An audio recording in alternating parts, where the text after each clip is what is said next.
برداشت کرنا سیکھو گے، یاد رکھو میرے بچوں، اگر آپ صبر سیکھ گئے تو کوئی آپ کو پکڑ نہیں سکے گا۔ یہ جو ریسنگ گاڑیاں ہوتی ہیں نا، فراری اور مختلف ان کے نام ہیں، مشہور فراری ہے، اٹلی میں بنتی ہے، لمبرگینی، یہ دونوں بنتی ہیں وہاں اٹلی میں، اور اس میں جو آدمی جا رہا ہو اس کے لیے سپیڈ لمٹ کی قید کوئی نہیں، ورنہ سب گاڑیوں پہ 120 کلومیٹر پر کے اوپر جائیں گے تو جرمانہ ہوگا، لیکن جو آدمی لمبرگینی میں جا رہا ہے یا فراری میں جا رہا ہے اس کے لیے کوئی جرمانہ نہیں، چونکہ وہ یوں کرو تو 1 سیکنڈ میں وہ 120 پہ چلی جاتی ہے، صرف اتنا کرنے سے شوں ایسے جاتی ہیں۔ تو میں آپ کو ایک لمبرگینی دینا چاہتا ہوں،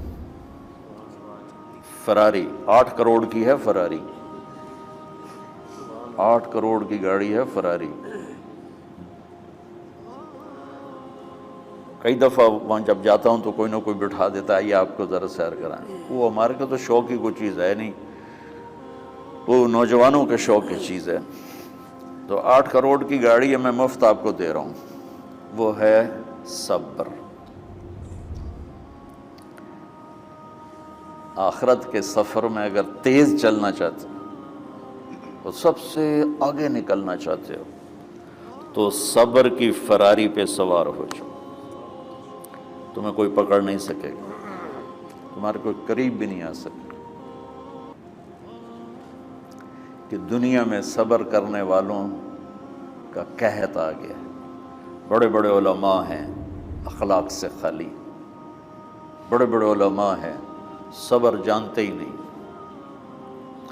اور پورا معاشرہ سر علماء، تم کل کے علماء ہو اس لیے علماء کی بات کر رہا ہوں، ورنہ پورا معاشرہ میرے بچوں صبر سے خالی ہے۔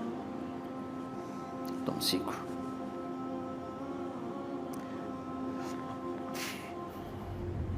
دیکھو میری ایک بات سنو، علم کی کمی ہو تو اچھے اخلاق اس کو چھپا دیتے،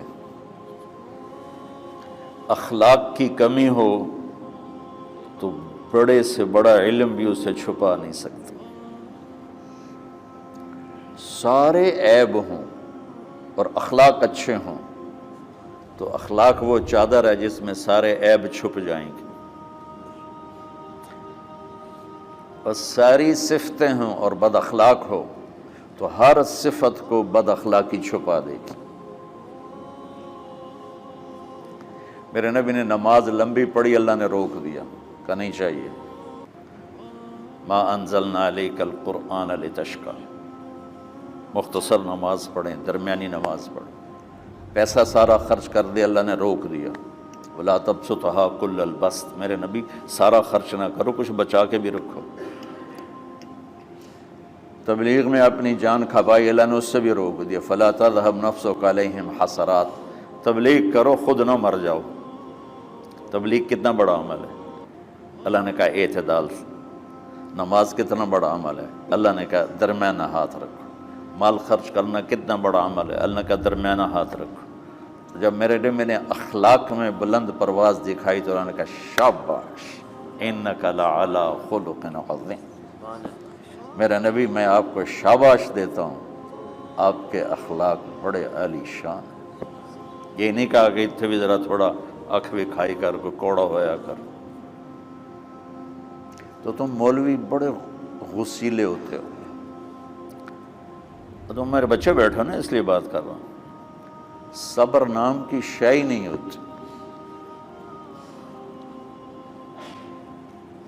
فقہ پڑھنا تو ہماری مت ماری جاتی، قرآن کو بھی فقہ کے انداز میں پڑھتے ہیں، حدیث کو بھی فقہ کے انداز میں پڑھتے ہیں۔ بخاری سے زیادہ امام بخاری پڑھاتے ہیں، ترجمۃ الباب پہ اتنا وقت لگا دیتے ہیں کہ حدیث جو اصل چیز ہے اس کی طرف توجہ نہیں جاتی۔ امام بخاری کی کتاب کا مقدمہ کوئی نہیں، تو اس پر جب بخاری شروع ہوتی ہے تو ہفتہ ہفتہ اس پہ سبق چلتا ہے کہ امام بخاری نے مقدمہ کیوں نہیں لکھا، جی میں سارے مل کے یعنی امام صاحب نے تو گلاں کی جان۔ میں اس کا اتنا آسان 1 منٹ میں اس سارے سبق کو ختم کر دیتا ہوں بخاری شریف کے، کہ دیکھو بھائی امام صاحب کا دل نہیں کیا مقدمہ لکھنے کو، اس لیے انہوں نے نہیں لکھا۔ گلوں ایک حدیث کے عنوان اور حدیث میں جوڑ نہیں تھا، تو شیخ رمزی بہت بڑے فاضل آدمی ہمارے فیصل آباد، میں نے کہا شیخ یہ جوڑ کوئی نہیں، کہا شیخ ھذا من اصعب ابواب البخاری، یہ بخاری شریف کے مشکل ترین ابواب میں سے۔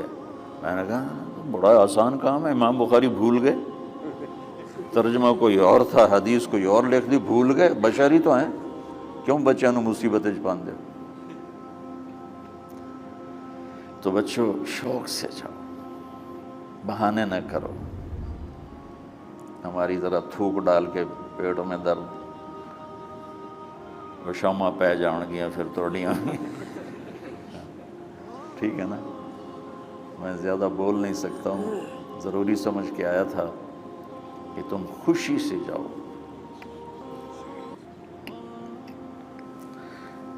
پھر اس میں جو ناگواری آئے گی اسے برداشت کرو گے تو پھر آپ کا صبر بڑھے گا۔ تمہیں صرف میری شہرت نظر آتی ہے، اس میں جتنا مجھے صبر کرنا پڑا ہے وہ تمہارے سامنے نہیں ہے، جتنی کڑوی گولیاں میں نے کھائی ہیں لوگوں سے وہ تو تمہیں نہیں پتا۔ اب تمہیں اتنا نظر آتا ہے کہ واہ واہ ہو رہی ہے آگے پیچھے لوگ، میرے اللہ کا کرم ہے، میری کیا اوقات، آج ہوں کل مر جاؤں گا، اولاد کو بھی یاد نہیں رہے گا کہ طارق جمیل کون تھا۔ جو ہے اس میرے رب کا کرم ہے، مجھے اپنی شہرت سے کبھی دھوکہ نہیں لگا، تو میرے بچوں اس لیے بتا رہا ہوں، کوئی فخر نہیں، کہ مجھے اپنی شہرت سے کوئی دھوکہ نہیں، ایک لمحے کے لیے بھی مجھے دھوکہ نہیں، میرے دل کی گہرائیوں میں یہ بات اتری کہ سب میرے اللہ کا فضل ہے، اور برائی کرنے والا اور اچھائی کرنے والا میری نظر میں برابر ہو گیا ہے۔ برابر ہونے کا مطلب پہلے سمجھو، تم مجھے گالی دو گے مجھے تکلیف ہوگی، تو میری تعریف کرو گے مجھے خوشی ہوگی، اس کو برابری نہیں کہتے، وہ تو ایک طبعی چیز ہے۔ یہ میں نے ہاتھ پہ اپنا ہی ہاتھ مارا تو اس کو درد ہو رہا، تو اگر میں مولوی شوکت صاحب سے بدتمیزی سے بات کروں گا تو ان کو تکلیف ہوگی، اور میں ان کی قربانیاں بیان کروں گا۔ یہ ذرا کھڑے ہونا، ادھر ہاتھ دو، یہ اس سارے نقشے کے بانی ہیں، یہ پہلی اینٹ ہے، یہ 3000 روپے اس وقت لے رہے تھے 1985 میں 86 میں کراچی،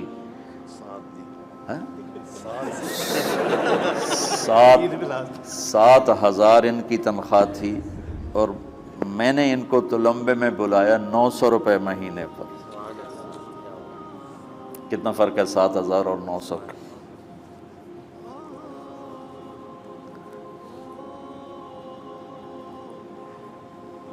لوگ میری تعریف کرتے ہیں، میں اللہ کا شکر ادا کرتا ہوں، اور اس پہ میں تکبر میں نہیں آتا۔ یہ ہے مدح اور ذم برابر ہو جائے، یعنی تعریف کرنا اور برائی کرنا برابر ہو جانے کا مطلب یہ نہیں ہے کہ برائی سن کے اثر نہیں ہوتا اور تعریف سن کے اثر نہیں ہوتا، نہیں، برابر ہونے کا مطلب بتا رہا ہوں، اس کی توفیق، تائید، رحمت اپنی اولاد کو بتا رہا ہوں۔ کوئی میری تعریف کرتا ہے، میں اللہ کا شکر ادا کرتا ہوں اور اپنے آپ کو بھولتا نہیں ہوں۔